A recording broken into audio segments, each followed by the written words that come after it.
जी, अस्सलाम वालेकुम। Welcome to our channel. इस चैनल पर आपको यूके यानी कि बरतानिया में रहने वाले जो ओवरसीज़ पाकिस्तानीज़ हैं, उनके मुतालिक जो टॉप रैंडमली न्यूज़ हैं, वो आपको इस चैनल पर देखने को मिलेगी। इस वीडियो में आज हम डिस्कस करेंगे कि यूके यानी कि बरतानिया ने ईटीए इलेक्ट्रॉनिक ट्रैवल ऑथराइजेशन अब ये लॉन्च कर दिया है।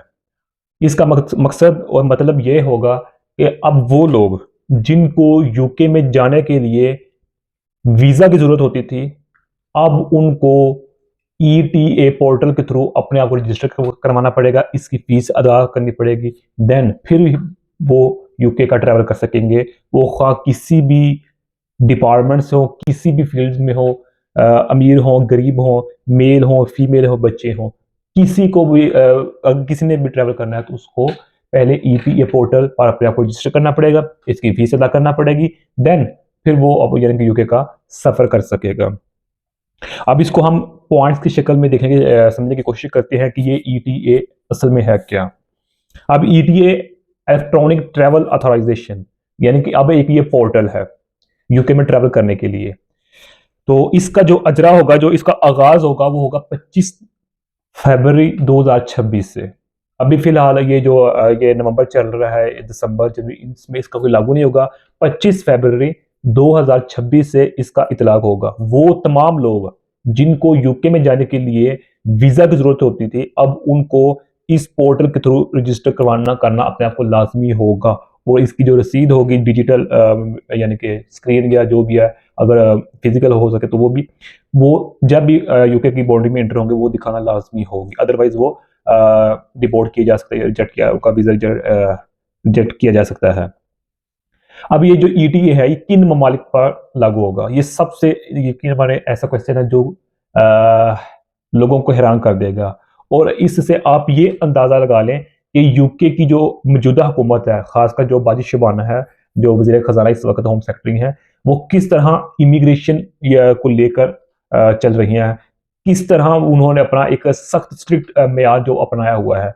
अभी ये चंद दिन पहले जो उन्होंने ये नई पॉलिसीज अडॉप्ट करने की कोशिश की है, ये अब वो कानून बनना चाह रहा है बकाया तौर पर।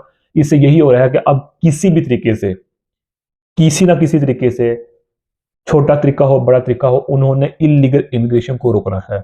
जो इलीगल तरीके से यूके में आगे हैं उनको डिपोर्ट करना है किसी ना किसी तरीके से।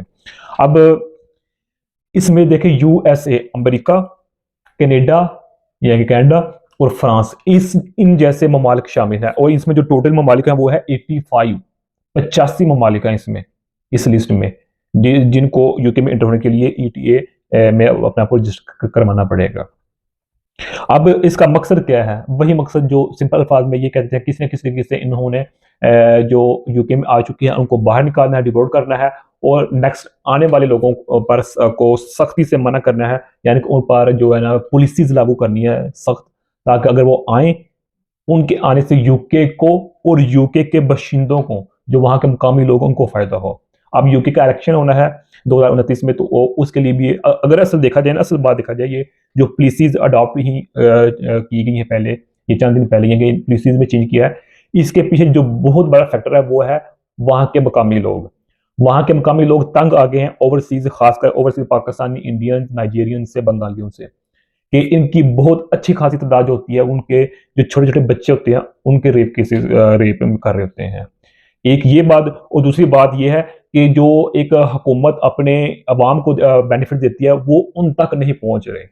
अगर पहुंचते हैं तो लेट हो जाते हैं, अगर लेट होते हैं तो कम हो जाते हैं, यानी कि कम बेनिफिट पहुंचते हैं। तो इसका जो मेजर पोर्शन है वो ओवरसीज बेनिफिट उठा रहे होते हैं। तो अब जो वहां के मुकामी लोगों ने एक आवाज उठाई है कि 2029 में हमने एक ऐसी तहरीक को वोट देना है जो हमारा ख्याल रखे। हमारा क्या मतलब, हमें ज्यादा बेनिफिट्स दे गवर्नमेंट, और जो ओवरसीज हैं, जो इलीगल या लीगल तरीके से ऐसे भी यूके में उनको डिपोर्ट करने की बातें करें या डिपोर्ट करें, उसको हम देना है। तो ये दो तीन चीजें थी इसके पॉलिसी को चेंज करने के पीछे। तो अब जो लेबर को मत आई है, जिसमें बाजी शबाना महमूद है, तो इन्होंने तो फिर काम चुप के रख देता है। अच्छा है, ये इकदाम इमिग्रेशन के निज़ाम को डिजिटलाइज करने के लिए एक अहम कदम है, और मुस्तकिल में कॉन्टैक्टलेस बॉर्डर, यानी कि पहले क्या होता था, किसी भी तरीके से अगर हम यूके में होते हैं तो वहां लाइंस में लगना पड़ता था, समटाइम्स बहुत मुश्किल का सामना करना पड़ता है। अब अपने आप को रजिस्टर करवाया होगा पोर्टल पर, जस्ट दिखाएंगे, उधर जाएंगे बॉर्डर में, उन्होंने बस जस्ट एक वंस टाइम एक दिखना, जाओ जी बाजी बड़ा हो गया। क्यों? क्योंकि हमने अपने आप को उधर रजिस्टर किया होगा, उसकी फीस अदा की होगी, ईजी हो जाएगा। तो एक तो ये मकसद है कि जो रश है वहाँ उसको मेंटेन किया जाए, कॉन्टैक्टलेस जो है ना बॉर्डर बनाया जाए। और दूसरा है कि जो इलीगल आ रहे हैं उनकी रोकथाम के लिए भी ये प्रोसेस एक अहम किरदार अदा करेगा। और दरखास्त का तरीकाकार ये होगा कि लॉगिन करने के बाद जो है ना रजिस्टर करने के बाद आपको 16 पाउंड 16 पाउंड जो फीस है इसकी वो अदा करना पड़ेगी। जब भी आप ट्रैवल करेंगे उसके लिए आपको 16 पाउंड पर पर्सन जो है फीस अदा करनी पड़ेगी। अब वो लोग जो इससे इस्तिस्ना होंगे, यानी कि इस चीज से बरी होंगे, जिनको ये 16 पाउंड या अपने आप को ईटीए पोर्टल में रजिस्टर करना पड़ेगा, वो कौन होंगे? वो लोग होंगे जिनके पास ब्रिटिश नेशनैलिटी है। मिसाल के तौर पर अगर कोई ऐसा पाकिस्तानी जिसके पास पाकिस्तान की नेशनैलिटी भी है और यूके की भी, उसको इस प्रोसीजर से नहीं गुजरना पड़ेगा। ठीक है। एक बस यही है दोहरी, या उनका अपना मकामी बंदा हो या कोई दोहरी शहरी रखने वाला। तो इसमें एक बात का खास ख्याल रखना जो नोट दिया गया है वो ये है कि अब जो वो लोग जिनके पास डुअल नेशनलिटी है उनके लिए एक यानी कि एक एहतियाती तदाबीर वो ये है कि वो अपना पासपोर्ट, वीज़ा सब कुछ अपने पास रखें। समटाइम्स एट अ टाइम आकर जब आपने ट्रैवल करना होता है तो उसकी डेट एक्सपायर हो चुकी होती है या कोई इशू बन चुका होता है, खैर वो एक अलग बात हो जाएगी। तो अपने पास इसको रखें। और जो लास्ट पे बात यह है कि इस वीडियो का जो ये जो न्यूज़ है इसका जो लिंक होगा वो डिस्क्रिप्शन में आपको मिल जाएगा, आप वहां से इसकी मजीद डिटेल देख सकते हैं। उम्मीद है ये वीडियो आपको पसंद आई होगी। अगर आपको ये वीडियो पसंद आई है तो एक कम से कम ये लाइक तो बनता है, शेयर कर दें।